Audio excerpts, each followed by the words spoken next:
Pernah nggak sih kalian dengar kata kuantum dan langsung mikir, wah ini pasti sains tingkat dewa yang ribet, aneh, dan agak-agak mistis? Jujur aja, kata ini sering banget disalahgunakan. Tapi di sesi bedah materi kali ini, kita bakal bongkar habis-habisan apa sebenarnya mekanika kuantum itu.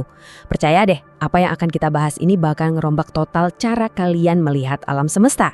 Siap? Yuk, kita mulai. Bayangin ya, bahkan seorang jenius sekelas Albert Einstein aja pernah merasa kalau mekanika kuantum itu ya nggak masuk akal. Dia sampai pakai kata bahasa Jerman spookhaft yang artinya seram atau horor.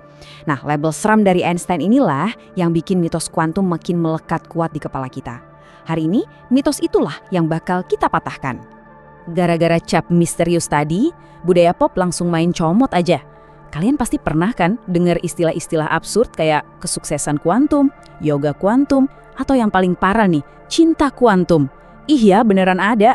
Kata kuantum tiba-tiba disulap jadi semacam bumbu ajaib biar semuanya kedengeran keren dan magis, padahal ya sama sekali bukan itu artinya di dunia sains nyata. Oke, mari kita singkirkan buku cinta kuantum tadi dan masuk ke bagian pertama kita, mitos kuantum yang menakutkan.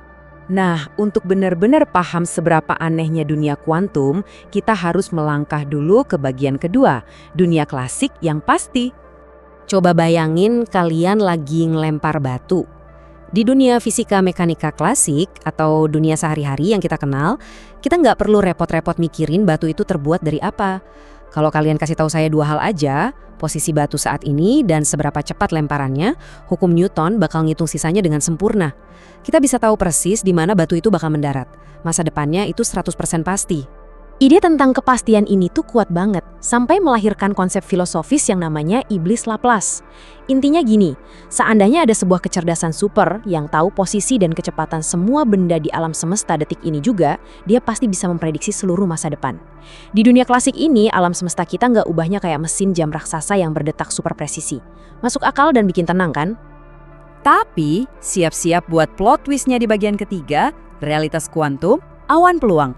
Jadi apa bedanya? Di dunia klasik yang tadi kita obrolin, semuanya punya posisi dan kecepatan yang pasti, titik. Tapi begitu kita masuk ke dunia mikroskopis subatomik, kepastian yang nyaman itu hancur berantakan.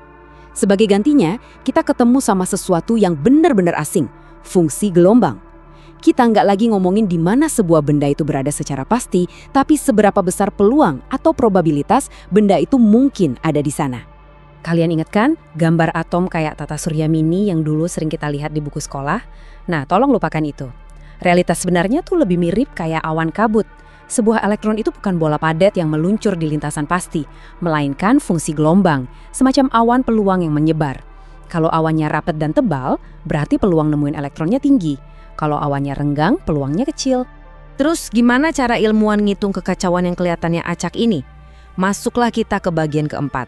Aturan kuantum dan persamaan Schrödinger. Kalau fisika klasik punya hukum Newton buat nebak arah batu, dunia kuantum punya padanan matematisnya sendiri, persamaan Schrödinger. Rumus ini tugasnya memprediksi gimana tepatnya awan peluang tadi berkembang seiring berjalannya waktu. Dan tebak, perubahan awan ini ternyata sangat mulus, lancar, dan sepenuhnya bisa diprediksi. Jadi selama awan peluang ini nggak diganggu, dia bakal patuh banget sama aturan matematika. Sama sekali nggak ada yang serem kan? Loh, lalu mengapa Einstein sampai menyebutnya seram? Nah, ini dia klimaks eksplorasi kita di bagian kelima, misteri runtuhnya fungsi gelombang. Ini dia realitas yang benar-benar bikin otak ilmuwan meledak. Kalau elektron itu cuma sehamparan awan peluang, apa yang terjadi pas kita benar-benar mutusin buat ngukur dan ngamatin lokasinya secara pasti? Alam semesta langsung bereaksi dengan cara yang gila banget. Detik itu juga, pas kita ngamatin, sistem tersebut dipaksa buat milih satu realitas aja. Tindakan pengamatan kita secara harfiah mengubah alam semesta. Coba perhatikan apa yang terjadi. Sebelum kita melakukan pengukuran, fungsi gelombang itu menyebar luas, bentuknya mulus kayak bukit probabilitas. Tapi boom, begitu kita lakukan pengamatan, bukit yang rapi itu seketika runtuh jadi satu garis tajam yang lurus ke atas. Semua kemungkinan lain langsung lenyap tanpa sisa. Awan peluang yang tadinya luas tiba-tiba mengkristal jadi satu kepastian mutlak, murni cuma karena kita melihatnya. Peristiwa yang super ekstrim dan instan ini memunculkan teka-teki paling filosofis dalam sains, masalah pengukuran. Pikirin deh, apa sih definisi pasti dari sebuah pengukuran? Apakah alam semesta butuh pikiran manusia yang sadar buat meruntuhkan gelombang ini? Atau mesin pengukur tanpa nyawa aja udah cukup?